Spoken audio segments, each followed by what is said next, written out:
Conversations for Health, dedicated to engaging discussions with industry experts, exploring evidence-based cutting-edge research and practical tips. Our mission is to empower you with knowledge, debunk myths, and provide you with clinical insights. This podcast is provided as an educational resource for healthcare practitioners only. This podcast represents the views and opinions of the host and their guests and does not represent the views or opinions of Designs for Health, Inc. This podcast does not constitute medical advice. The statements contained in this podcast have not been evaluated by the Food and Drug Administration. Any products mentioned are not intended to diagnose, treat, cure, or prevent any disease. Now, let's embark on a journey towards optimal well-being, one conversation at a time. Here's your host, Evelyn Lambrecht. Welcome to Conversations for Health. I'm your host, Evelyn Lambrecht, and I'm excited to welcome to the show today sports nutrition specialist, Jill Lane. Welcome, Jill. I'm so excited to be with you. Thank you for having me. Thank you so much. Jill Lane is the founder of Fueling Champions, and she has spent over 20 years consulting, coaching, and teaching functional nutrition and exercise physiology. Her passion for helping pro athletes, sports families, and high achievers attain max strength, quick recovery, heightened energy, sharp focus, and optimal body fat for peak performance has become the cornerstone of her business. Some of her current and past clients include coaches and players from the NFL, NBA, and MLB, as well as aspiring MMA and Olympic athletes. As a former high school All-American Olympic development team member, collegiate, and semi-pro athlete herself, Jill has a clear understanding of what competitive athletes require to achieve and sustain their personal best. She also works for Designs for Sport, Designs for Health certified for Sportline, as our sports nutrition specialist. So Jill, how did you get into this field and what fuels you each day to keep doing this year after year? Oh my gosh, such a big question. I think a lot of us get into it by necessity. So part of the reason why I do what I do with Fueling Champions is because I wish I would have known it sooner. But my undergrad's an ex-phys, and I thought I was going to work in cardiac rehab until I got to my internship, and the people who were supposed to be there, the ones in retirement and with gray hair, were not the ones who were there. There were people that I thought looked healthy and looked young, but they were there getting stents and open heart surgery, post-heart attack, and I was confused and perplexed. And we had an amazing dietitian by the name of Regina who started piquing my interest on the nutrition side. And I had taken some nutrition courses as part of my undergrad. And at that time, it was all things low fat.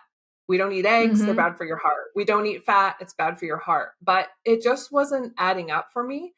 And so I got a job as a personal trainer, just trying to figure out what I was going to do with my life after that, because I didn't understand what I was seeing. It didn't equate to what I was taught. And it was then that I really was exposed to the lifestyle choices that people make outside of exercise being a main component of what drives their health. And I was also then post my athletic career, and my health was a disaster. And so I got a job in a gym with another guest of the podcast, an industry great, JJ Virgin. And I really was super blessed really early in my career, in my young 20s as a horrible personal trainer, to be around the functional medicine industry greats and to be able to have a front row seat to what was then all the conversations around functional medicine, nutrition. And I used those tenets to really heal myself from, I think, some things we'll get into today, the side effects of a career-long, probably partnership with Reds. And then I was able to start to use those tenets in my clientele at that time. And it's how I've approached performance nutrition, for the 20 plus years I've been in this industry. That's amazing. And I love that when I interviewed JJ, we talked about this. She also got me into this industry, and I also come from personal training. So it's just amazing. JJ has that magical effect on so many people we are surrounded by. It's amazing. You mentioned REDS. I want to talk about that. That's relative energy deficiency in sport, by the way. But before we do, where is performance nutrition in 2023? How have you seen that change over your career? Yeah, it's a really interesting question. So I've been in this industry, like I said, for over 20 years. I've been working exclusively with athletes for about 15 years. And at the beginning of my career, I approached my work with very high profile at the time professional athletes from a functional medicine nutrition approach. And at that time, that was extremely taboo. I was kind of the pariah or left out of a lot of conversations because the type of testing I was doing on my athletes at the time, because athletes are people first. And that's how I was taught to approach everything, whether it was performance or weight loss.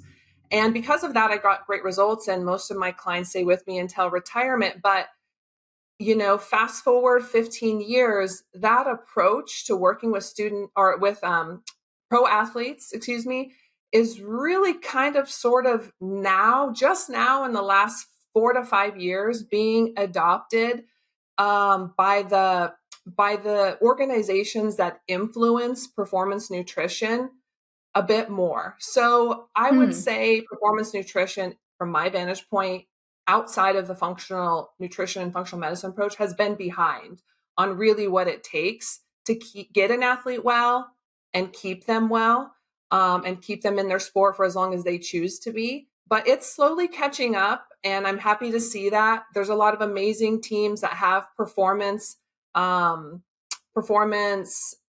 practitioners that know the functional medicine approach. And so because of that, their athletes are being served well. But we still have a lot of work to do. We still have a lot of education to spread throughout the industry, and we still have a lot of collaboration to be had amongst the members of performance teams, both in the private sector and at collegiate and pro teams. So there's some work to do still. Very encouraging, though. Yes, we're getting there. And that you were, a pioneer. Yeah. So I want to go back to REDS. So Jill, you're known in the industry for teaching and speaking about REDS in athletes, which is relative energy deficiency in sport. Can you tell us more about what that is? I remember learning about the female athlete triad back when I was studying kinesiology. And then I don't think I even heard the term REDS until just a couple of years ago in my sports nutrition class. And so why is it important for practitioners who are listening to understand what these are? Yeah, I think especially if you interface with student athletes or professional athletes, you must understand REDS. And so I'm going to just give a quick timeline because I think it helps set the stage for how REDS came on the scene. So right around like 1992, the female athlete triad was kind of coined as terminology. And for those of us that are student athletes of the 80s and 90s, we completely missed any sort of way that people could be helping us. So there's a lot of female athletes from the 80s and 90s, and I'll say it's still happening today, that trained and played in their sport without a period for a very long time. And so I could count on one hand how many times a year I would have a period, and that happened for like a decade for me as a student athlete. So the female athlete triad was coined as a term right around 1992.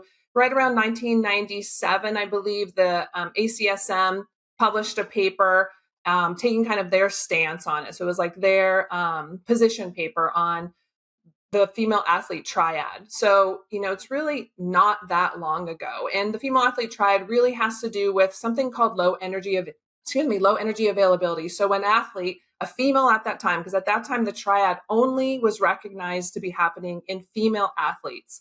And so if a female athlete wasn't consuming enough energy, calories, to match their need for performance and training and growth and development, which we'll get into, then they would have generally one of three things happen. They would have some hormone disruption that would cause issues with bone health and their menstrual cycle. And so that's where the triad came from, those three things: caloric, low energy availability, menstrual cycle dysfunction, and osteopenia, osteoporosis if left unchecked, although we know that starts to happen quite soon in the process.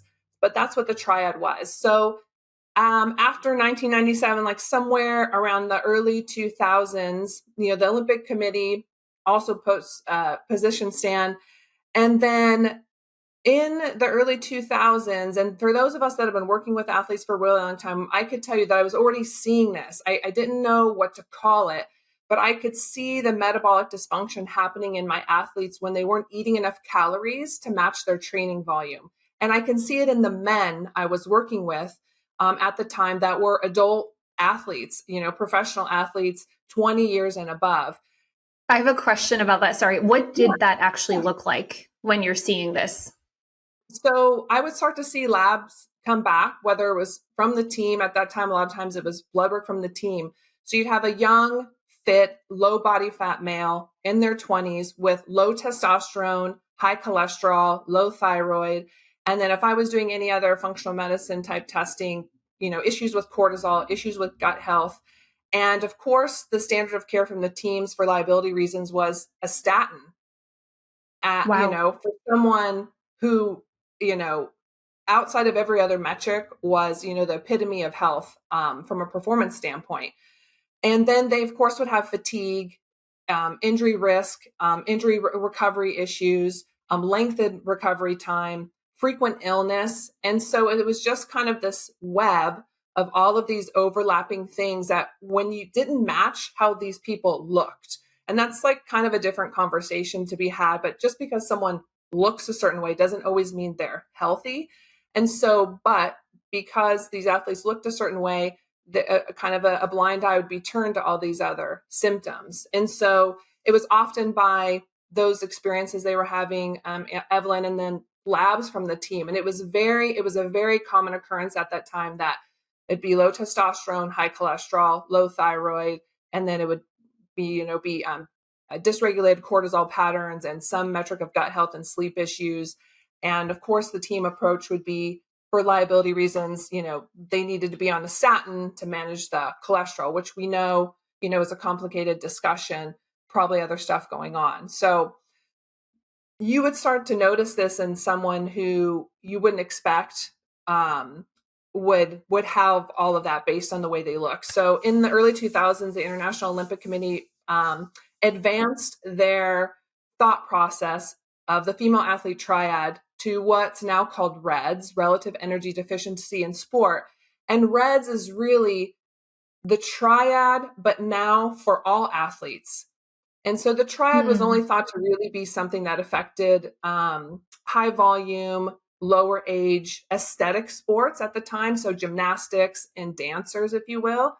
So what really broke open the REDS conversation, what really made REDS really important, was that now this is for men, women, team sport athletes, cyclists, anybody that trains and practices on a regular basis at a high intensity could fall into REDS, and even general population, women and men can follow into it. But we'll just kind of focus on athletes today just for the sake of the scope.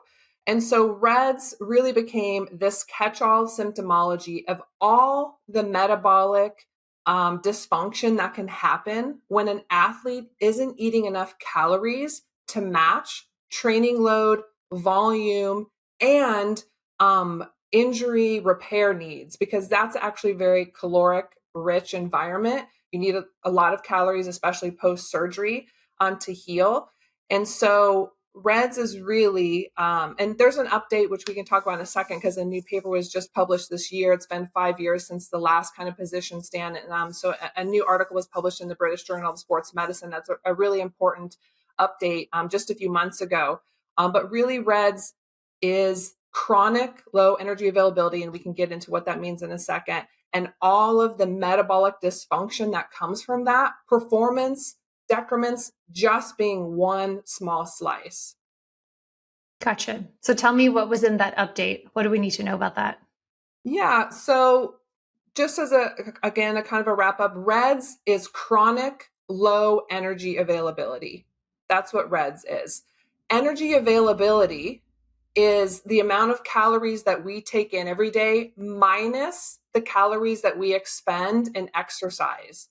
So just for the sake of easy math, if we take in 1,500 calories and we expend 500 calories through exercise, and we have 1,000 calories left available, 1,000 calories of energy availability, those calories kind of act like our basal metabolic rate calories. They go towards just our daily metabolic function, our heart rate, our respiration, the calories our body needs to just do its daily job. So that's what energy availability is. Low energy availability is when we don't have enough calories to manage the metabolic function. And so if that's chronically happening, it makes sense that all the areas of metabolic need, from mental health to cardiovascular health to endocrine health to respiratory health to bone health to musculoskeletal health, and on, are negatively impacted. So the cool thing about the paper that was published this year, because what's kind of made it tricky for some people to wrap their heads around this, is that sometimes people are in an intentional, planned caloric deficit. And so, especially people that work in body comp or aesthetic sports or even in general population, trying to wrap our head around, okay, well, sometimes we do go into an intentional, timed, or planned caloric deficit to achieve a goal, or sometimes we increase training volume and load to achieve a certain goal acutely. And so what the new paper did is it categorized the different aspects of low energy availability to account for, acute energy availability to kind of serve a purpose. There's maybe just a few under the surface metabolic shifts, but there's no major dysregulation that happens. And then what they term as problematic low energy availability, where, okay, the energy coming in is so low and it's been happening for so long that now the body, to protect itself, is shifting a bunch of metabolic metrics to account for kind of having to be in survival mode. But oh, by the way, this person is also a high performing athlete.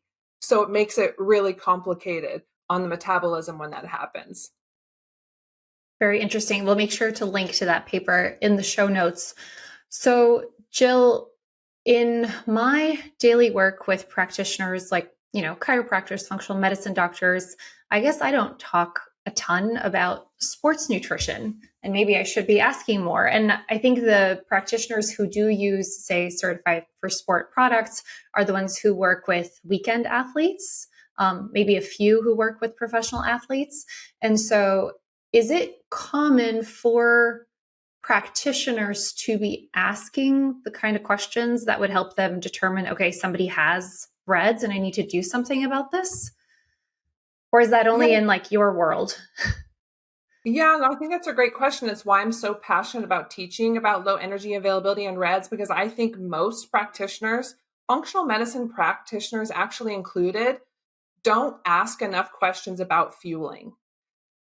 If you work with students, and that's just across the board, everybody. But then if I'm going to just say, for the sake of the scope of this conversation, if you work with student athletes all the way up to any type of pro athlete, and in whatever you're doing, whether it's sports medicine, chiropractic, functional medicine, whatever your title is, and you're not understanding how much they're eating in comparison to their training load or intensity, then you're missing a huge part of the puzzle.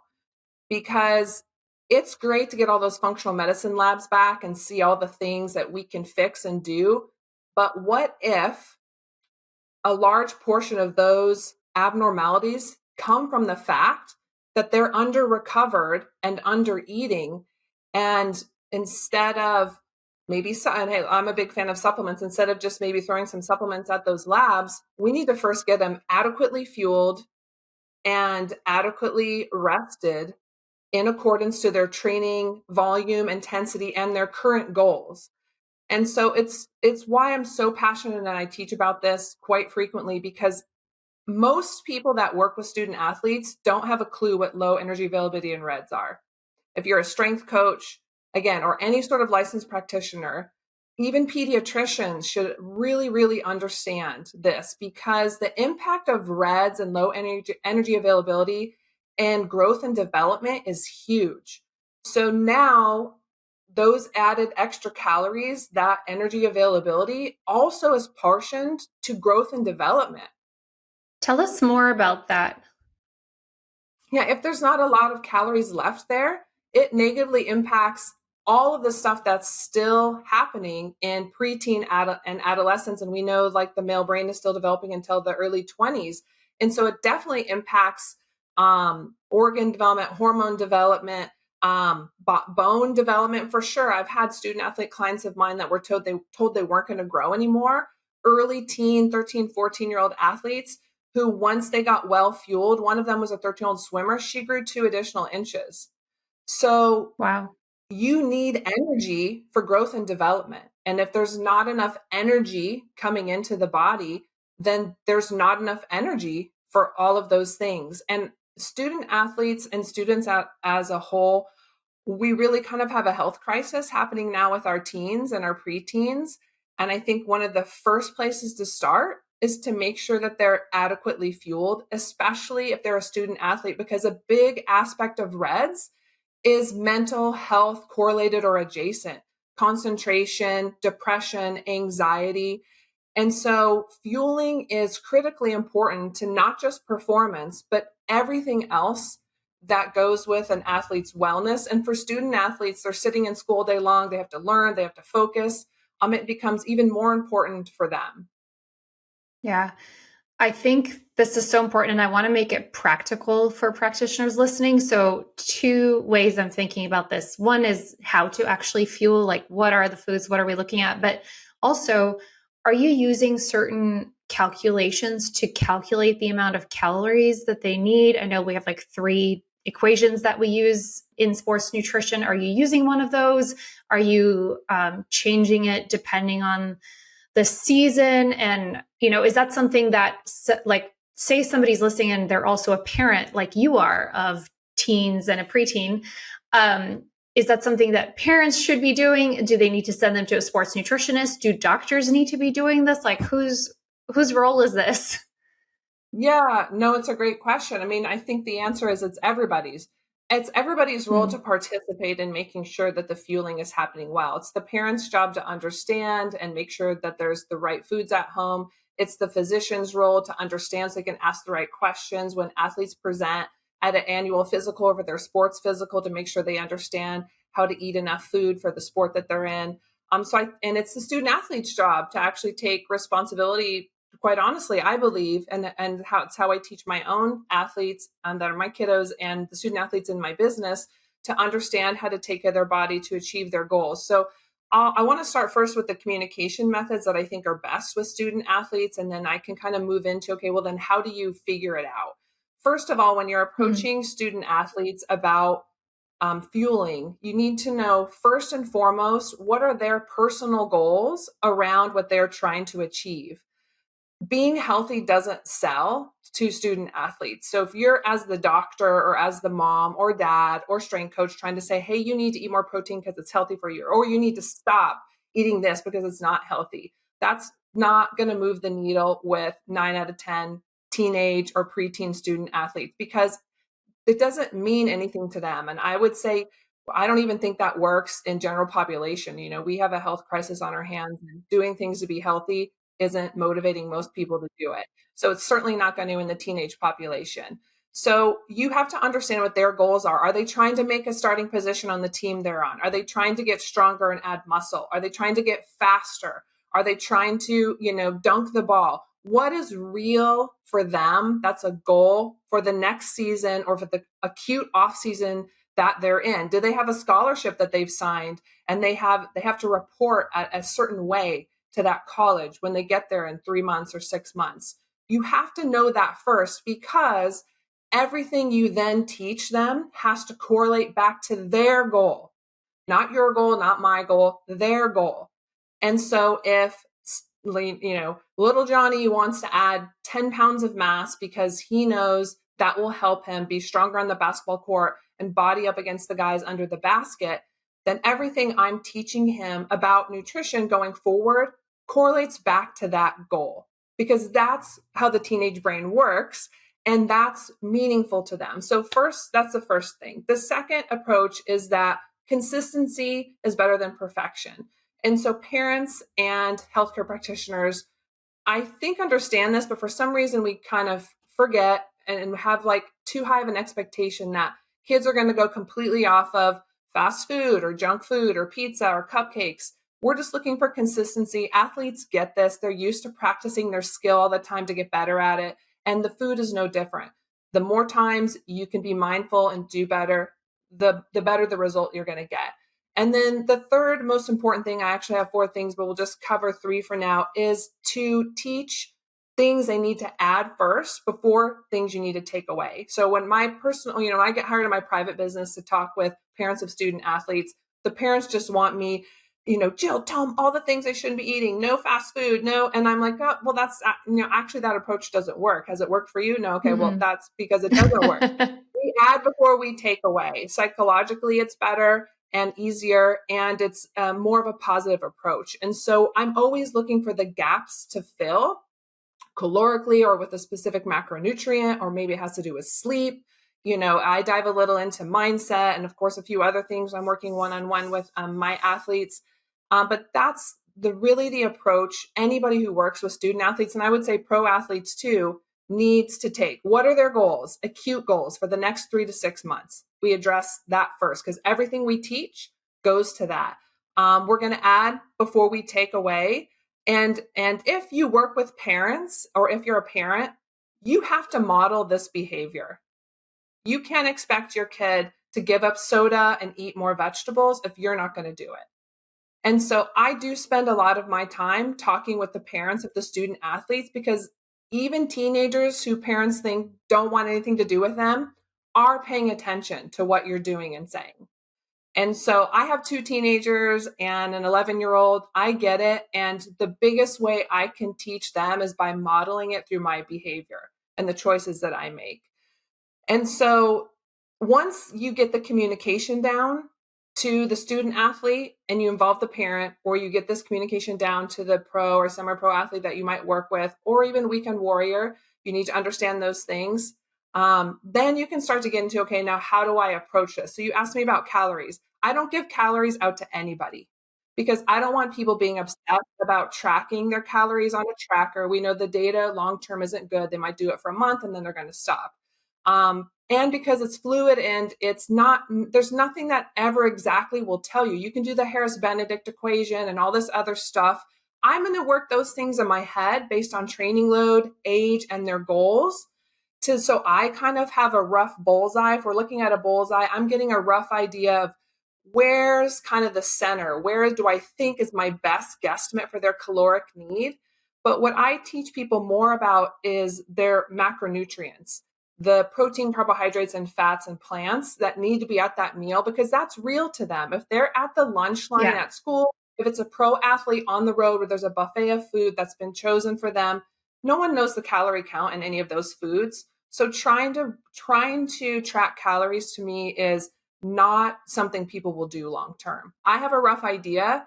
So the education they're getting from me about what should be at those meals is filling those gaps.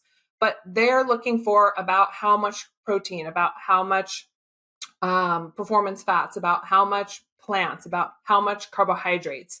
And my goal is just to teach them to understand how it feels to be well fueled versus how it feels to not be well fueled. And most athletes will tell you they have had at least one game or practice where they know they were dragging. In fact, my own daughter last night from soccer practice came home. I wasn't here before she went to soccer practice. She came home at 8. She comes into my room and says to me, "Mom, I was so tired at practice. I didn't eat enough beforehand." She's 11. So I'm like, I've done my work here. And so she was able to correlate how she felt and look back to see what could she have done different. She could have eaten more. And so as a parent or as a coach or as a practitioner, that is our job, to teach people to correlate how they feel to their actions so that they can then start to self-govern and self-regulate and learn as they go, so they can just do it better and better and better each time. And then with the macronutrients, I assume that those are going to be different depending on whether you have an endurance athlete or like a strength type athlete, and which muscle fibers you need and which sport you're playing and the age and all of those things. So is that kind of just like through trial and error that you've developed that, or how do you recommend that part? Yeah, I mean, I think the one macro that doesn't change for anybody is protein. Everybody gets the same protein. Okay. And in my realm, it's somewhere between 0.75 to 1 gram of protein per pound of body weight. Okay. Now, the reason that is because I don't care what sport you play, protein does the same thing for everybody. It's not only triggering muscle protein synthesis, but it's like Legos to the body. My kids love Legos, and so I always use this analogy. And the practitioner, I'm sure, are familiar, but the protein breaks down into various amino acids, and then our body, like disassembling a house made of Legos, there's lots of different colors and shapes. Those represent the amino acids, and then our body can use those Legos to rebuild other tissue, mood chemicals, bone structure, hair, skin, and nails, ligaments and tendons, our collagen, which is the glue that holds us all together and is a big component of the white tissue, which is hugely important for athletes and joint health. And so protein is the same for everyone. I don't care if you're an endurance athlete. The only time I might go higher than that is in a post-injury state, because the data supports going acutely higher in protein intake post-injury, especially if you're concerned about managing body composition. What vacillates the most for the different groups you mentioned, endurance athlete, youth, team sport athlete, golfer, are the energy-rich macronutrients, which are carbohydrates and performance fats. So those will differ based on training load, volume, current body composition, and the athlete's goals. And so we're always taking all of that into account.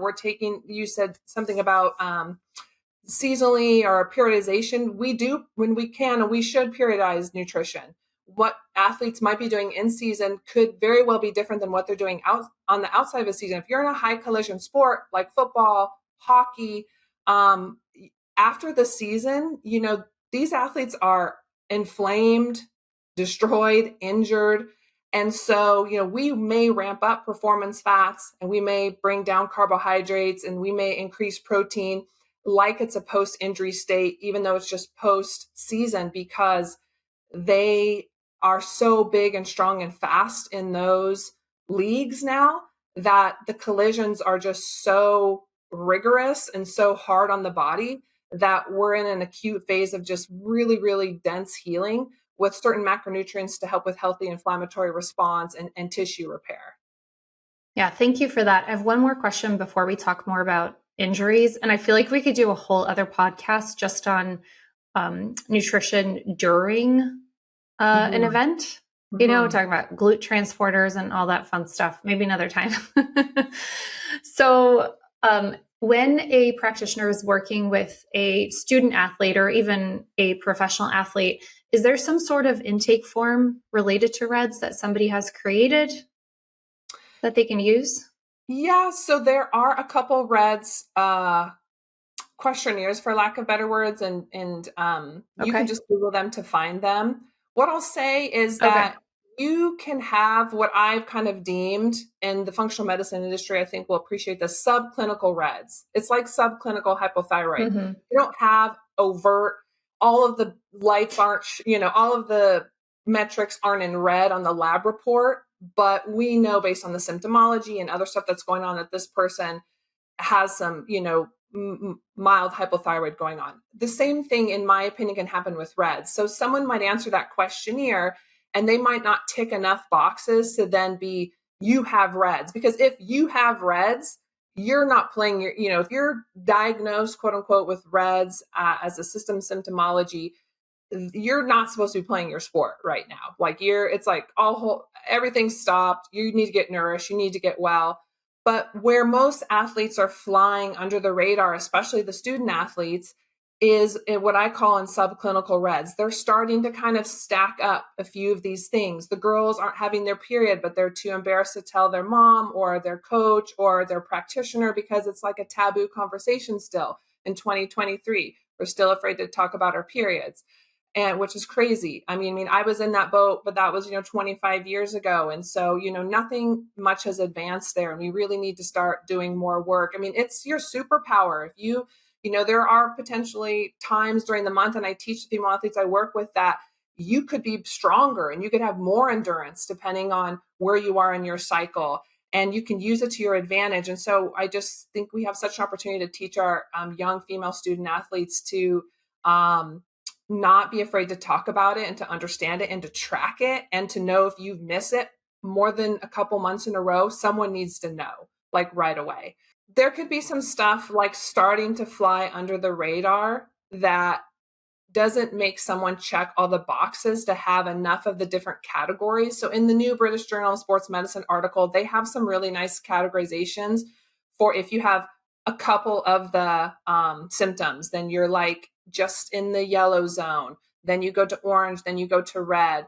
And so where we should be trying to catch people is in this yellow. And then we need to then say, okay, well, are these symptoms from low energy availability? Are they really under eating? Or is this something else? Is something else going on? And so we just have to ask better questions as practitioners and coaches, and which takes time. And I think that's, and knowledge. And so my hope from teaching about this is that it just raises the awareness of low energy availability, that people want to read the papers. I would read the original IOC paper and I would read the new one from this year. And there's been a few other really good ones. There was one just a few years ago that has a really beautiful graphic of all of the axes, so the hypothalamus, pituitary, and gonadal axis, and all of the hormone and endocrine systems that are down-regulated from low energy availability. Nikki Key, Keay, is the lead author on that paper. There's some beautiful papers on it that are very short and easy to understand. And if you're a practitioner that works with student athletes or athletes, you must read them. You must understand the impact of energy availability on wellness and metabolism in student athletes and pros, because it impacts every physiological system. Every system. Yeah. Thank you, Jill. I love your passion about this topic. I feel like we could actually continue talking about REDS for the whole rest of the time, but there are some other topics I would love to get into. So you mentioned injury prevention and returning to performance. How do we best support patients or clients nutritionally? Whether it's, you mentioned the protein. So if you'd like to expand on that, talk about supplementation, what are some of the things that we can do? Yeah, I mean, in the last 5 to 6 years, there's been some really nice papers that have come out about injury risk reduction. Correlations we're starting to make both with sleep, recovery time, training load, volume, nutrition, and even supplementation. So this I find really exciting. For the group of people that don't act until there's research, we have nice papers and nice research on really some actions that we can take. So first, honestly, with injury risk reduction, the first thing we have to do is make sure someone is well fueled and well rested, because even being underslept or under rested, I can think of 3 separate references, increases injury risk. So missing sleep alone by like 2 hours a night, reduction in 2 hours of sleep per night for someone who gets an on average of 7 to 8 hours, increases injury risk as its own line item. And so first, to prevent injury, we just have to make sure we're recovered well slept, and well fueled. So that's why we spent so much time on energy availability and REDS, because if we're a practitioner trying to keep our athletes on the court, on the field, in the pool, on the track, whatever it is they do for as long as they choose to, and we want to, as much as we can, help them be injury, proof, then we have to make sure they're well slept, well recovered, and well fueled, outside of just like the skills and the things they need to compete. Once an athlete is injured, there are, again, a handful of really nice papers that show basically 5 things from a supplement standpoint that we know can impact and improve and support the rehab process: creatine, collagen, omega-3 fatty acids, vitamin D, and protein. So again, really nice papers. The data is out there. I can give just the general metrics or the general dosages that most of those papers concur on. The protein I already covered. So somewhere between 0.75 and 1 grams per pound of body weight of protein. And again, in a bigger body weight athlete with severe injury, I might go acutely higher, especially if I'm trying to manage body composition and their mobility is limited. We might shift that up and shift carbohydrate load down. Although there was an interesting paper that showed that we may need more carbohydrates than we think during the healing phase after an injury. And so that's had me rethinking carbohydrate dosing in the post-injury phase, especially if body composition isn't a concern for me. And again, depending on how much rehab and movement they're getting. And so that's really something interesting for us to keep our eye on. So that's the protein component. The collagen data is somewhere between 10 and 20 grams. So 10 and 20 grams of collagen, best dosed before and after rehab if they're in a rehab setting. I love collagen before, somewhere in the 60 to 90 minute window. If we think about the white tissue that collagen is mostly feeding, so ligaments, tendons, and fascia, there's not a lot of direct blood supply to that tissue, but it's attached to things that get a lot of blood supply, like our muscle. And so when muscle is working, there's a greater amount of blood supply to the working muscle, which then means there's more oxygen and nutrition going to the working muscle. So like in the case of tendons, they then directly benefit from that. So that's why we like collagen in that pre-work or pre-rehab window. And then if you're in a rehab setting, there is an injury, I might like to get another dose after so we can get that 10 to 20 gram dose in. Creatine, it can be based on body weight. In males, for sure, it's like 0.1 grams per kilogram body weight. I like to start women off a little lower. Creatine has an osmotic effect on the cell. It's a cell volumizer. And sometimes women don't like to feel volumized initially. They might want the strength and power benefits and the healing and brain benefits of it. But I just like to go by dose, so like 2 to 3 grams. And then I might work up to a max of 5 grams in women. But I find that women do best around the 2 to 3 grams of creatine per day dose. Do you do a loading dose with everybody or just with females? And then how long do you do a loading dose? Or you just start with 2 to 3 grams and then maybe like when do you work up to 5? How do you determine that? So I think it's a personal preference. I never load creatine. Okay. The data shows you can load. The one instance I might load is if I'm working with a vegan vegetarian that's agreed to take creatine because they're not getting it in their diet, which the research would show those are the people who are most deficient in it and that who then have the most dose response to starting creatine. I might load a male vegan vegetarian who's really desperate to add some body weight, strength, and power to saturate their cells quicker. Everybody else, I just start on the dosing recommendations I just gave because we get creatine from the food we eat. And so I'm just trying to kind of top off. And the data does show that somewhere around 5 grams per day is enough maintenance dose for most people who are meat eaters. And so I give women just a little bit less. And then again, I might give a little bit more depending on that 0.1 gram per kilogram. But I find that 5 grams per day is a nice sweet spot for most men. And again, I give women just a little bit less. And I might give lower body weight student athletes that female dose as well. And at what age do you start supplementation with creatine? That's a good question. I get asked that a lot in my private sector business because everybody wants to know what little Johnny can take to get jacked. But Johnny has to eat food. Johnny has to eat food first and sleep before he gets creatine. So I'm not opposed to student athletes taking creatine because of I just got this question last week with a group of strength coaches I was with.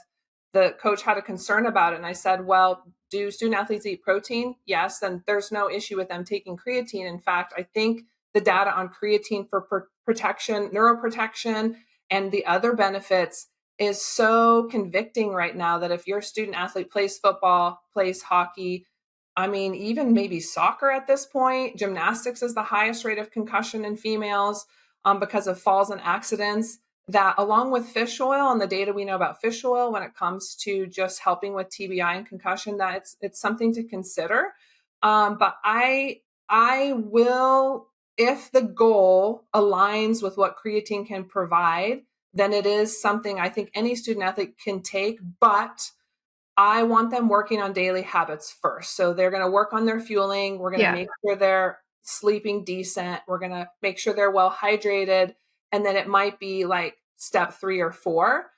They kind of have to earn their way to it to let me know they're serious about getting the goals, because you can't just take creatine and be underfueled and expect it to do magical things for you, especially if you're trying to add mass or muscle. you have to have all the raw materials. You have to have those Legos for muscle protein synthesis and building new tissue. And creatine doesn't provide that. That's not how it works. It's not an amino acid in that sense. And so you need to have all the other stuff on board to really get the max benefits of creatine from a strength and power and addition of muscle standpoint. And before you go back to fish oil, one more question on protein. I know a lot of practitioners who give their kids, additional protein in the form of protein powders. Do you think that there's like a certain age where that's appropriate or not appropriate to supplement with protein powder? I think it's appropriate anytime you want them to have more protein. So as long as it's a certified for sport, protein only powder, then I think it's akin to eating chicken or eggs or turkey or beef or bison or fish, because that's what it is. It's just a food raw material. It's probably the closest thing, in the supplement world to being like a food. And so as long as it's just a protein powder, it's a solid whey protein, it's beef protein, it's maybe a plant-based protein mix if you need that, then it could be like eating protein. And I have a lot of my student athletes who need it, because the average student athlete, especially those who are trying to add muscle and body weight, has to eat 6 times per day. And so that's decent amount of food, and we can augment protein load very easily by making a protein shake. So it's not uncommon for a student athlete to have 3 meals, 2 protein shakes, and then another high calorie snack to meet those needs. Okay. So sorry for interrupting you. I just had a lot of questions in there. Yeah. So we talked about collagen, we talked about protein. Let's go back to fish oil.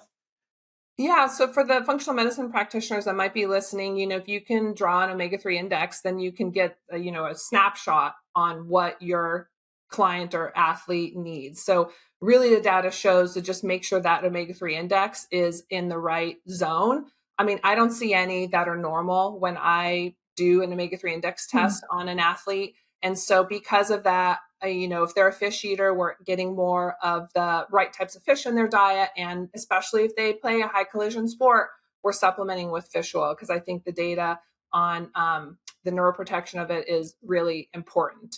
So it's just making that, if you can draw those labs, you do that. And if you can't, then you're just, again, asking, do they eat fish? Do they like fish? And seeing, can they, work to find a couple recipes where they might like the taste of salmon, give them something, give them an action item, something to do. And if they just absolutely won't have it, or they just can't get enough, the American Heart Association's recommendation, I believe, is 2 servings of fatty fish per week. Most people aren't doing that. And so I just think because of that, fish oil becomes really important. And again, the data in the return to performance and rehab and injury risk reduction papers all correlate with that. Great. And what else for injury prevention and then returning to sports? Vitamin D has some interesting papers. I mean, I think we can't learn enough about, I think vitamin D, like at this point, does everything. But there's some there was a paper and nutrients in the journal Nutrients 2000, sometime in the last 5 years or 6 years, which talked about vitamin D's role in injury risk reduction, musculoskeletal health, and illness, which is really important as an athlete, escalates in their eliteness. On the pro athlete side, I have 3 jobs with my athletes. I have to make sure they're available when their name is called. I have to help them make sure they produce when they're on their court, their field, whatever. And I have to make sure they can do it as long as they possibly choose to. And so injury and illness reduction is important. If you're sick, you might not get a play. If you're injured, you might not get a play. And the better you get at your sport, the more there's another guy or gal right behind you to take your place. And so being available as often as possible is really, really important. So vitamin D, optimizing vitamin D levels, which I think we all know is important, is really important in athletes because of its correlation to healing, not just, the bone, but also musculoskeletal injuries. Yeah, thank you. And since you mentioned concussions, we could, again, probably talk about that for a whole hour, but I actually just want to share a success story. So someone I know from high school was in a serious cycling accident a few years ago. and she had posted about it on Facebook, and I reached out to her and I just said, like, can I send you a few supplements? Like, I first asked her, are you getting like the help you need? And she was out of work at this point. So she was a lawyer, wasn't working because of this serious injury and concussion from the cycling accident. And so I sent her a few things, and then she continued using them. But I just got a message from her recently, and she said she's been back at work. She's able to work again. Nobody else had helped her. And she was seeing specialists, I think at some prestigious schools. I won't name them, in California. So it was crazy, but I think I had recommended, glycerophosphocholene, curcumin, probably some brain nutrients, fish oil for sure. I think those were some of the biggest ones. Oh, and magnesium 3 and 8. And it was just amazing. I mean, I don't know, which of those had the most impact. I think it's definitely a combination of working on everything, but it was just such an amazing story, because there are so many things available that people don't know about that actually could help and that do have research behind them, and with something as serious as a TBI, I just can't believe that people, I mean, we read about it in professional athletes, right? And what happens. And it's just so sad to me, because there are ways that we could help and it's just not being done.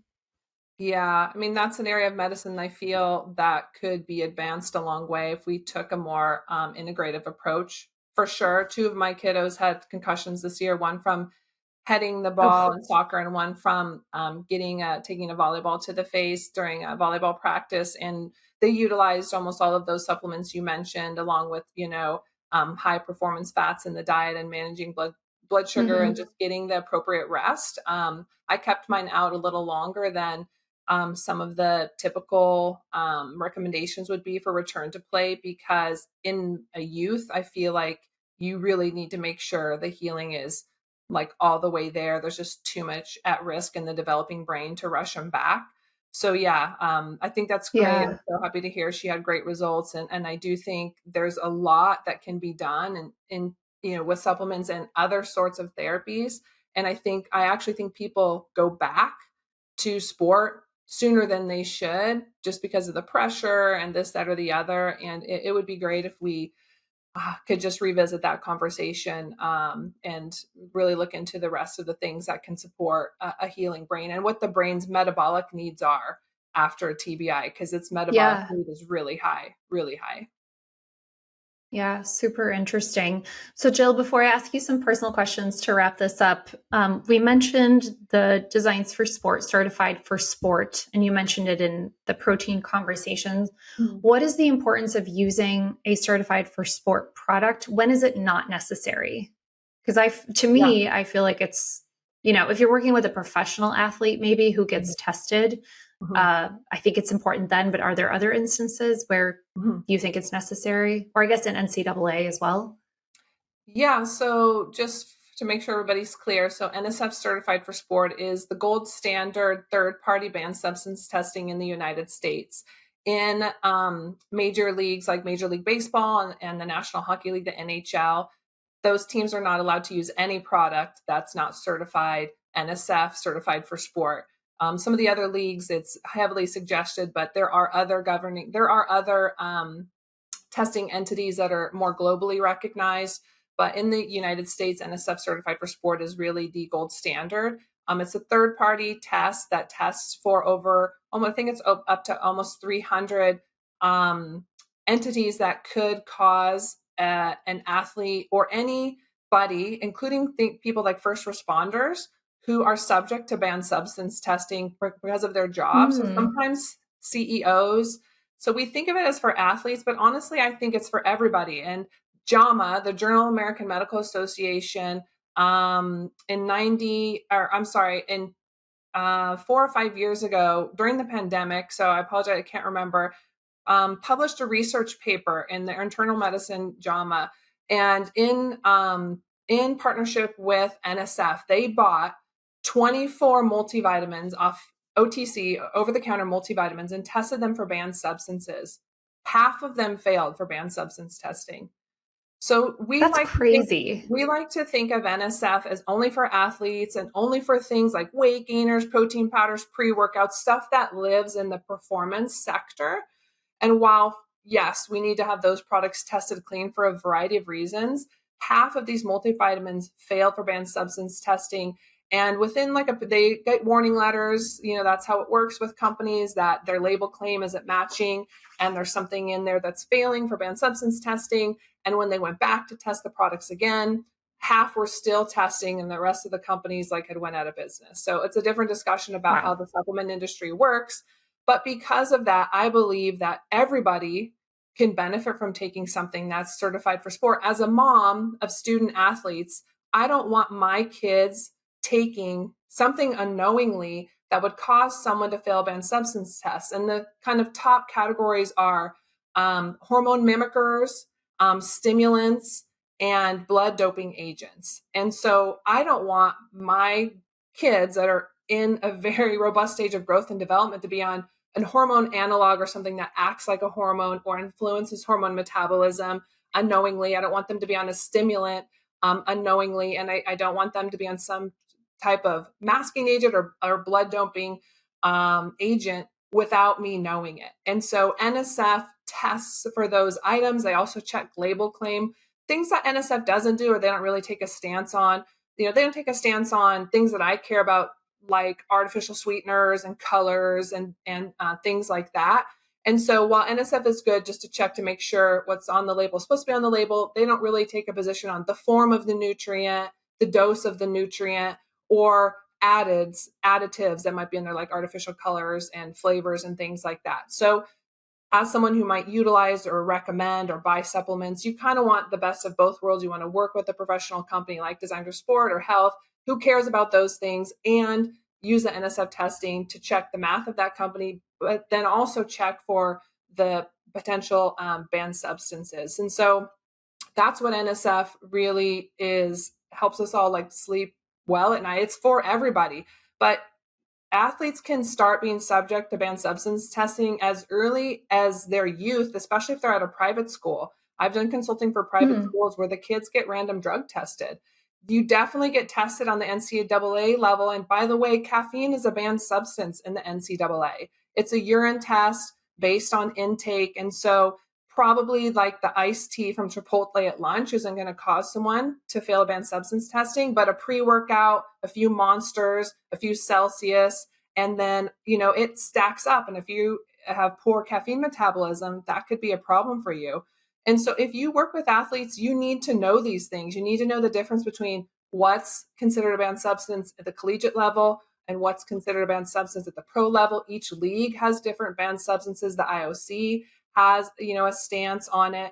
And, the bottom line is, for the most part, NSF covers all of it, except for there still may be products that have caffeine in them that you should be aware of for the group of collegiate athletes that are under NCAA governing.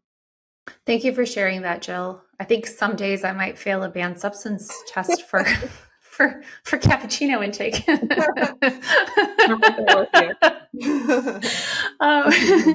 So I'd love to ask you a few questions that we ask every guest on Conversations for Health.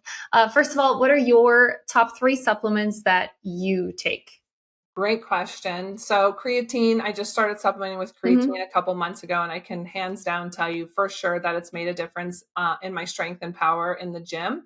And I just generally feel like I have a bit more energy. So that's been really fun and exciting. I'm a big fan of nicotinamide riboside, so I supplement with that every day. And gosh, the third would be a tie between magnesium threonate that you mentioned and collagen. I love the tripeptide collagen that we have. I love the data on an athletic population. And so as someone who's just trying to prevent from falling apart as I age, and as a former athlete that didn't know any of the stuff that I teach, I love collagen just for my joints and my skin. So I gave you 4. I cheated. That's all right. And we haven't talked about nicotinamide riboside on the show. I think it's interesting because talking about the energy availability and deficiency, I think that causes mitochondrial issues, right? So it's interesting to think about using supplementation that can help with the mitochondria, but of course we have to address all of those Yep. underlying things first before, supplementing to improve that or lead to mitochondrial biogenesis. But very interesting. What are your favorite health practices that keep you healthy and resilient and balanced, especially, traveling all over and teaching and momming and all the things? I love it. Sleep, number one. I love my sleep, and I love magnesium 3 and 8 for that. When I wear my Whoop, which I do just periodically to just check in to see where I'm at, my sleep tracker and HRV tracker, I always notice when I'm on magnesium 3 and 8 that I get more time in deep and REM sleep. And so I really appreciate it for that. So I always tell people just to experiment and see if you notice that. So sleep for sure. I got to get my sleep. I strength train a minimum of 3 times per week and just took up boxing. I felt like I needed to learn a new skill that really challenged my brain. And so I'm into like my 5th boxing lesson. And that's been really good to step outside the box and do something I would have never thought that I would do from a physical standpoint. And the third would be just to be around people that make me laugh. Uh, we have, everybody has a lot on their plate. And I just feel like laughing is the best medicine to a busy lifestyle. So yeah, strength training and adding some new stuff into my repertoire when it comes to just like exercise and fun with the boxing, sleeping and laughing. I love it, Jill. You're such a badass. I've known you for, more than 10 years now. And we've had the chance to work together over all those years. And yeah, that's really cool regarding the boxing. You're amazing. Okay, last question for you. What is something that you've changed your mind about through all of your years doing this? I'm sure there are lots of things. Yeah, I mean, I think for sure a hard pivot I had to take when I went from working in general population with functional medicine training into athletes was carbohydrate intake. So I went from the early functional medicine days of, no carbohydrates, low to no sugar. And not to say that doesn't get results, and just hear me that I know that that has a place. But as soon as you start working with athletes, you have to immediately understand that there is an exception to the rule because it is the body's primary fuel source. And I'm not going to get into keto athletes and all of that. I think that's something I don't do.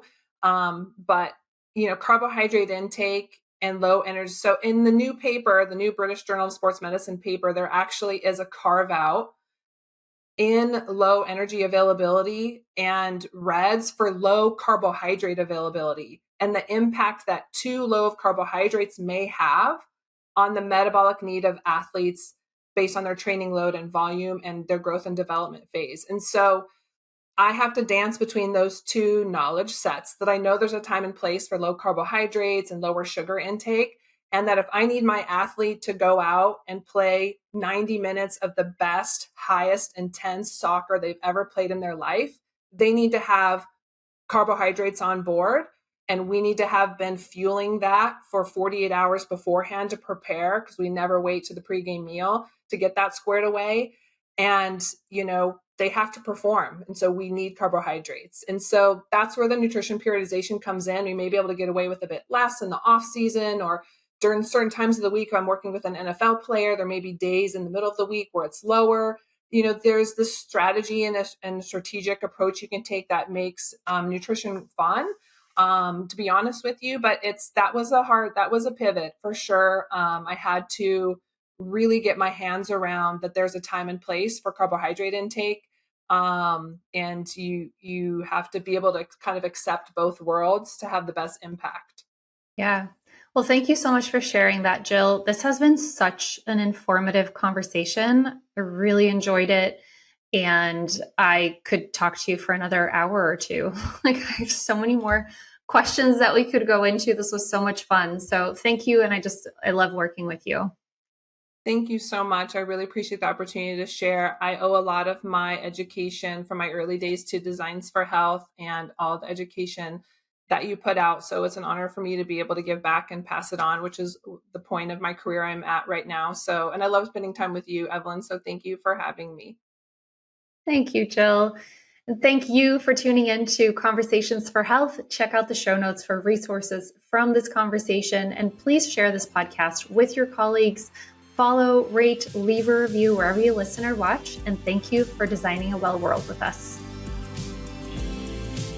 This is Conversations for Health with Evelyn Lambrecht, dedicated to engaging discussions with industry experts, exploring evidence-based cutting-edge research and practical tips.